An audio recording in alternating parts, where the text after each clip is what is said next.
देश के प्रधानमंत्री नरेंद्र मोदी के जीवन में उनकी मां की क्या अहमियत रही, इस बात का पता इसी से चलता है जब जब पीएम मोदी को अपनी मां की याद आई या फिर जिस किसी समारोह में उन्होंने अपनी मां को याद किया, उनकी आंखें भर आई। आपको याद होगा साल 2015 में अमेरिकी धरती पर मां शब्द सुनते ही पीएम मोदी की आंखें भर आई थी। दरअसल अमेरिकी दौरे पर गए पीएम मोदी से फेसबुक के संस्थापक मार्क जुकरबर्ग ने उनकी मां को लेकर कुछ सवाल पूछा था, जिसके बाद पीएम मोदी भावुक हो गए थे। मंच पर ही अपनी मां की कुर्बानियों को याद करते हुए वो रो पड़े थे। उन्होंने अपनी मां की संघर्ष भरी कहानी पूरी दुनिया को बताई थी। ये बताने की कोशिश की थी कि किन हालातों में उनकी मां हीराबेन ने अपने बच्चों का पालन पोषण किया। घर के गुजारे के लिए पड़ोस के बर्तन भी साफ किया करती थी, मजदूरी करने जाती थी। उनके लिए आज भी इसकी कल्पना करना मुश्किल है कि एक मां ने अपने बच्चों को बड़ा करने के लिए कितना कष्ट उठाया। आज भी अपनी कामयाबियों का श्रेय अपनी मां हीराबेन को देते हैं। आज हीराबेन मोदी को अंतिम विदाई देते हुए पीएम मोदी भावुक तो जरूर नजर आए, लेकिन अपने कर्तव्यों से पीछे नहीं हटे। पुत्र धर्म निभाकर तुरंत कर्म पथ पर चल पड़े। क्या आप जानते हैं, कर्मयोगी मोदी को धर्म का पाठ भी उनकी मां हीराबेन ने पढ़ाया। अपने धर्म से जितना लगाव पीएम मोदी को है, उतनी ही धार्मिक प्रवृत्ति की उनकी मां हीराबेन रही। आज पीएम मोदी में जो देशभक्ति और सेवा भाव नजर आता है, वो सब हीराबेन की देन है।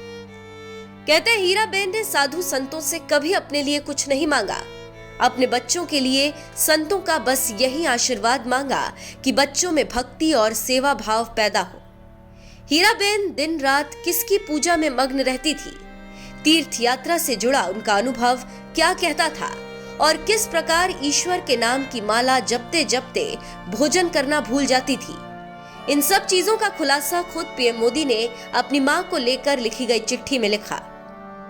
अपनी मां के बारे में बताते हुए पीएम मोदी लिखते हैं, हमारे घर के आसपास जब भी कोई साधु संत आते थे तो मां उन्हें बुलाकर भोजन अवश्य कराती थी।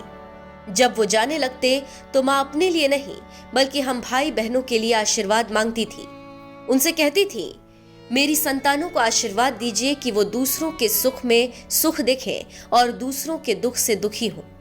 मेरे बच्चों में भक्ति और सेवा भाव पैदा हो, उन्हें ऐसा आशीर्वाद दीजिए। मेरी मां का मुझ पर बहुत अटूट विश्वास रहा है। उन्हें अपने दिए संस्कारों पर पूरा भरोसा रहा है। मुझे दशकों पुरानी एक घटना याद आ रही है। तब तक मैं संगठन में रहते हुए जनसेवा के काम में जुट चुका था। घर वालों से संपर्क ना के बराबर ही रह गया था। उसी दौर में एक बार मेरे बड़े भाई मां को बद्रीनाथ जी, केदारनाथ जी के दर्शन कराने के लिए ले गए थे। बद्रीनाथ में जब मां ने दर्शन किए तो केदारनाथ में भी लोगों को खबर लग गई कि मेरी मां आ रही है।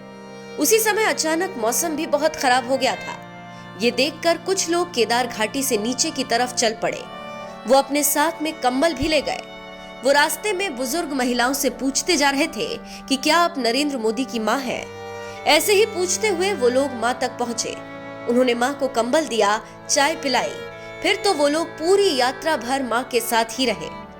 केदारनाथ पहुंचने पर उन लोगों ने मां के रहने के लिए अच्छा इंतजाम किया। इस घटना का मां के मन में बड़ा प्रभाव पड़ा।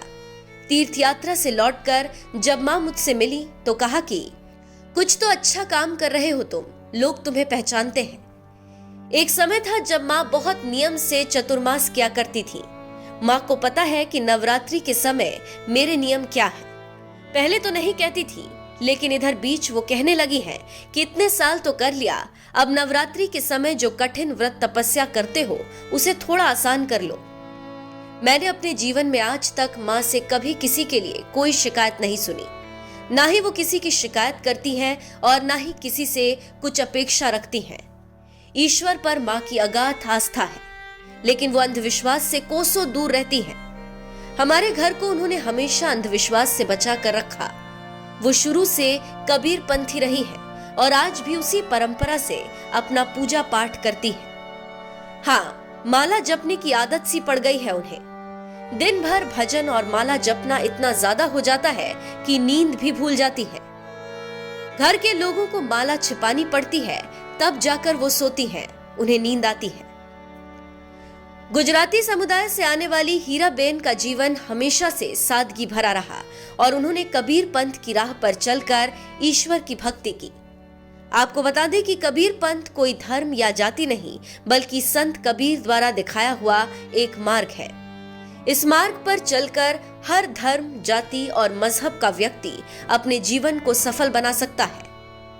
400 वर्ष पुराने कबीर पंथ में जिन बातों में विश्वास किया जाता है वो है शाश्वत सत्य, सभी जीवित चीजों के प्रति अहिंसा की प्रकृति, ईश्वर के लिए भक्ति प्रेम, ईश्वर पर विश्वास, शत्रु को क्षमा करना, क्रूरता की भावना पर विजय प्राप्त करना, रक्त मन और वाणी में पवित्रता, सार्वभौम भाईचारा और आत्म सत्य की जागरूकता। तो देखा आपने अपने बेटे नरेंद्र पर अटूट विश्वास रखने वाली हीराबेन मोदी अंधविश्वास से कोसों मील दूर रहकर कबीर पंथ पर चलकर पूजा पाठ किया करती थी।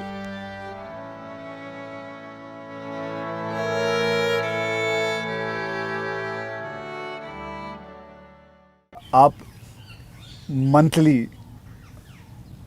आपकी जो सैलरी में से कुछ आप अपनी माता जी को भेजते हैं? ऐसा है कि हमारी माता जी खुद मुझे देती है आज भी। अच्छा, वो भेजती हैं? आज देती है, देती नहीं, जब भी मिले जाऊंगा तो ₹1.25 वो पक्का मेरे हाथ में देती है आज भी। अच्छा। और वो हमसे कभी अपेक्षा नहीं करती, कभी अपेक्षा नहीं करती, उनको ज़रूरत भी नहीं है। दूसरा, शायद मैं एक ऐसा मुख्यमंत्री भी रहा और एक ऐसा प्रधानमंत्री रहा हूँ, मेरे परिवार पर का कोई खर्चा सरकार पर नहीं है, वरना बाकियों को परिवार का मेडिकल हेल्प मिलता है सब, मेरे परिवार कुछ लेता नहीं, कुछ नहीं लेता है। मैंने, हाँ ये बात है, बिल्कुल बिल्कुल। तो ये एक प्रकार से, लेकिन इसका मतलब ये नहीं कि कोई माँ के प्रति लगाव नहीं है, ऐसा नहीं है, लेकिन जीवन ही ऐसा बन गया है कि मैंने अपने आप परिवार, पूरा देश को अपना परिवार बना लिया है, इसी में लगा रहता हूँ, यही काम करता रहता हूँ। इतना बड़ा आपका घर है, जैसे मैं अपने घर पे अपनी माँ के साथ रहता हूँ, आपका मन करता है सर आपकी माँ, आपके भाई, आपके सारे जितने भी रिश्तेदार हैं आपके साथ घर पे रहें? पहला है कि अगर मैं पीएम बनकर के घर से निकला होता तो स्वाभाविक रूप से मेरा मन रहता है कि भाई सब वही रहे। मैं एक ज़िंदगी की बहुत छोटी आयु में सब कुछ छोड़ चुका हूँ, बहुत छोटी आयु में। मन नहीं करता माँ वैसे? बहुत छोटी आयु में छोड़ दिया। ओके। छोड़ दिया, उसके कारण वो ज़िंदगी ऐसी थी जो टोटली डिटैच बन गई है।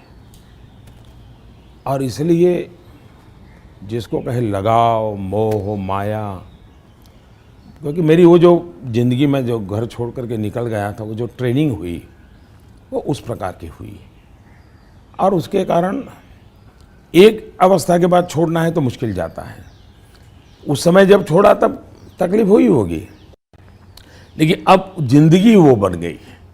लेकिन फिर भी कभी माँ को बुला लिया था मैंने, कुछ दिन उनके साथ बिताए थे। अच्छा। मैंने, पर फिर भी जैसे मेरी माँ मुझे कहता है, भाई तुम मेरे पीछे क्यों समय खराब करते हो, और मैं यहाँ क्या करूँगी तुम्हारे साथ रह के। मैं अपना चली जाती हूँ, मैं अपने पुराने गांव के जो लोग हैं कभी यहाँ मिलने आते तो बातें होती है, अपनी बातें होती, तुम्हारे साथ मैं क्या बात करूँ। तो स्वाभाविक है किसी का मन मेरे साथ नहीं लगेगा। तीसरा, मैं भी समय नहीं देता।